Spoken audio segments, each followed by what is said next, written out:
अहाँ सब ला एगो बेटा कुमार लऽ के एलहुँ हँ। गीत नीक लागै तऽ चैनल के सब्सक्राइब कऽ लेब आ लाइक कमेंट कऽ के कहब केहन लगैए। तऽ आउ सुनै छी। जाहि दिन आहो दुलरुआ तोहरो जनमा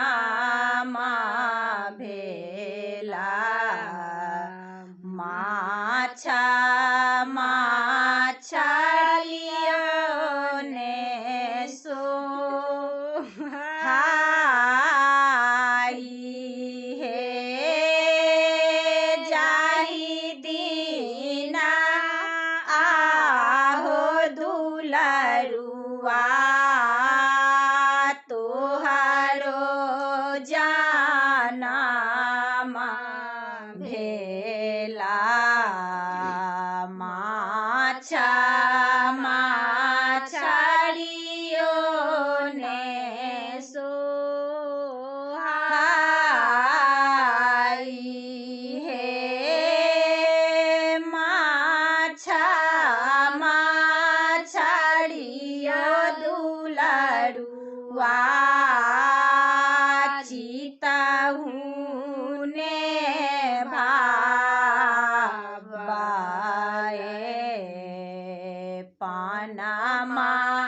ही राखल परान हे सेहो बेटा चललना गौरी बियाहना दूधबा के दाम लिखी देहु हे दूधबा के दाम हे आमा लिखलो ने जाए आछि धानी होयत चेरिया तोहार हे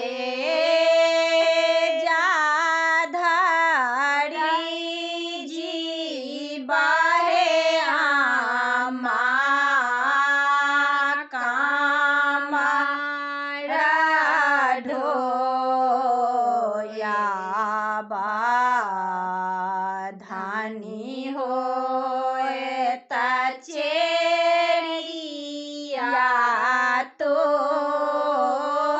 तोहार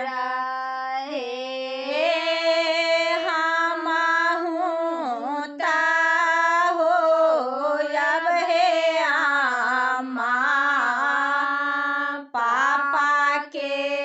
सेवा किया हे धानी होयत चेरिया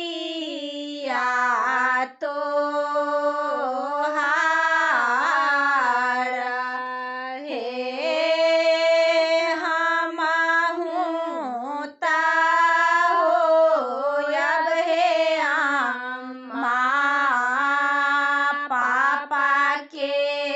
सेवा किया हे जानम जानम